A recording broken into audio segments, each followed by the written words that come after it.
The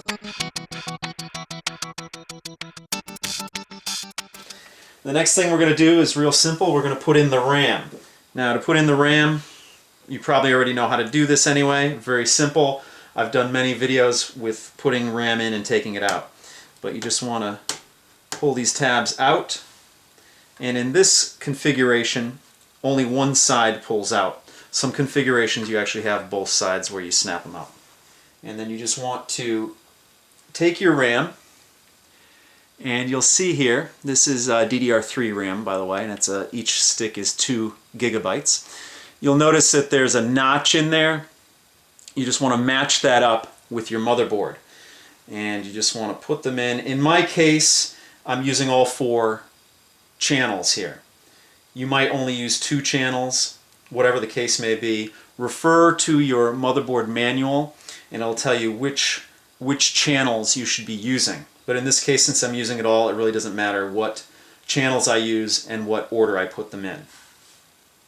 But just consult your motherboard manual if you do have any questions.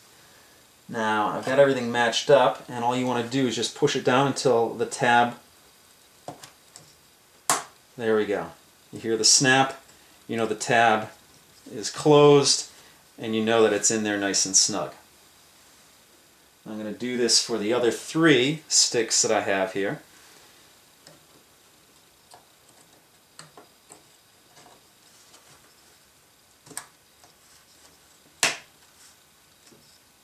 Snapped in nicely. 2 more to go.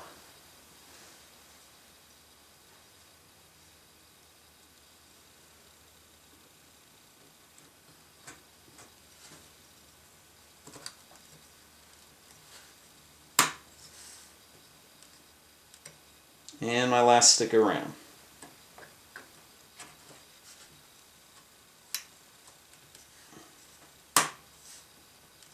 Snapped in nicely. So we're getting there. Got the RAM in, got the power supply attached to the motherboard. And might as well right now, I have a couple of little plastic covers on the logos here. Might as well pull them off right now. There we go. Okay, the next thing that we're going to do here is we're going to start attaching the cords to the motherboard. Now the first thing that we're going to do is we're going to attach the SATA cords from the case, from the DVD drive, and from the hard drive onto the motherboard here. Now we're going to have a 4th one that we have to attach, which is going to be the SSD drive. That we're going to put in here, okay? But we're not going to do that quite yet. We're going to attach these first, and then we'll get to that. So I have 3 SATA cords down here that I'm going to attach into these ports here. Now in my case, on my motherboard here, I have 8 SATA connectors here. These in the gray ports here are the 6 gigabytes per second ports here. So what I'm going to want to do, since my SSD drive is capable of that, I'm going to plug the SSD drive in the first port, which is the top one. Alright, I figured out that this cord goes to the hard drive here. So I'm going to plug that in here on one of the 6 gigabyte per second ports here. And I'm going to plug it into the number 2 port down here. So that's the one on the bottom.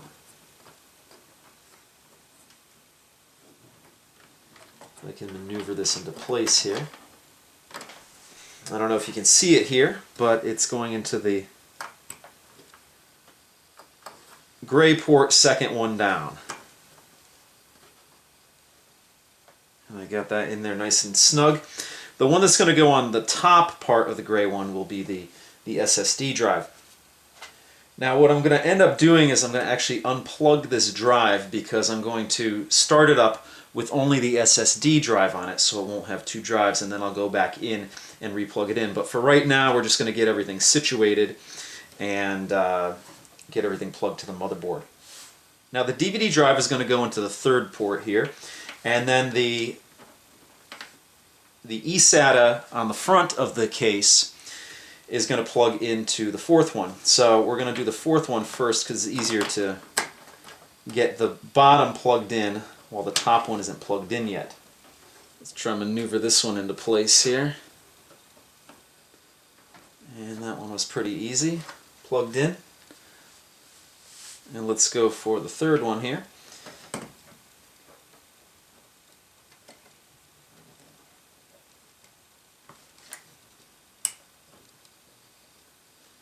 And there we go. That third one was the DVD drive. Okay, now the front of the case has a USB, actually two USB ports on it. And this is the connector for it. Now down in here, right above the power supply, let me see if I can get you to see that.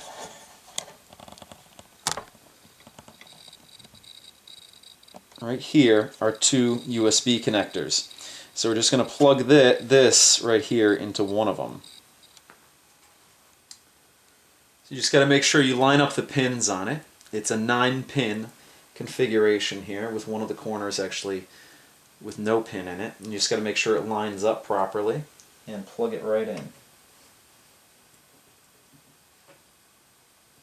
There we go. Now this here is the audio connector. And you want to consult your manual, which I'm doing right here, for where that connector should be. Now that audio connector here is over here. Let's see if we can get you to see that. It's right over here. So I am going to install that right now. And that's so your mic and headphone jacks on the front of the bezel will work.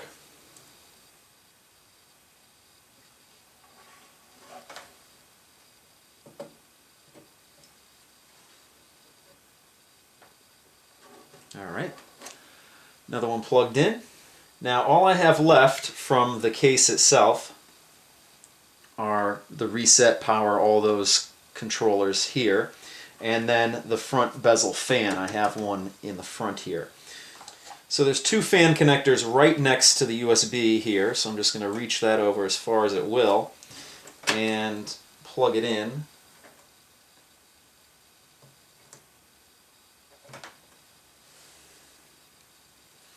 Alright, there we go. I plugged that in and I had to pull it out a little bit more, but it works nonetheless. Now this connector here for all your power button, your reset button, all that good stuff on the front of the bezel.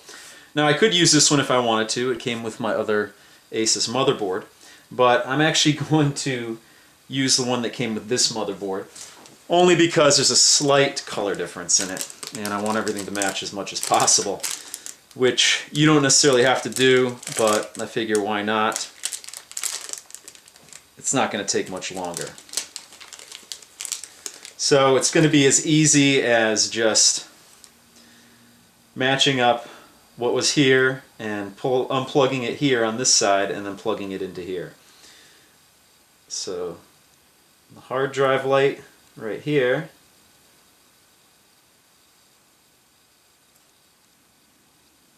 goes into the hard drive light here.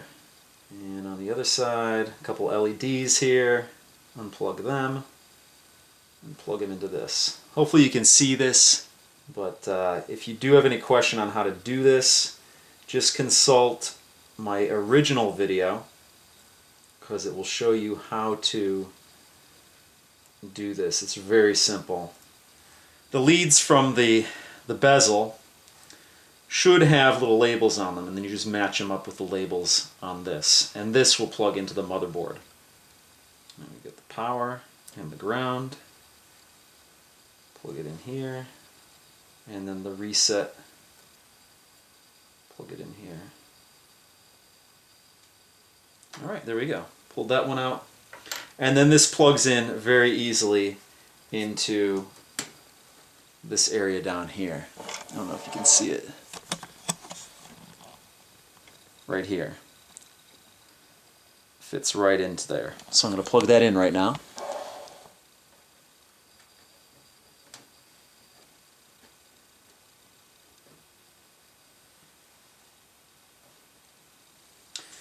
Alright, there we go. So we have all the cords plugged into the motherboard. The only thing that we do need to plug in still is the graphics card. And then we're going to put the two additions on here. We're going to put the card reader on the front and the SSD drive in here. Now before we get to any of that, we're going to have to put in the new CPU. And of course a CPU cooler after that.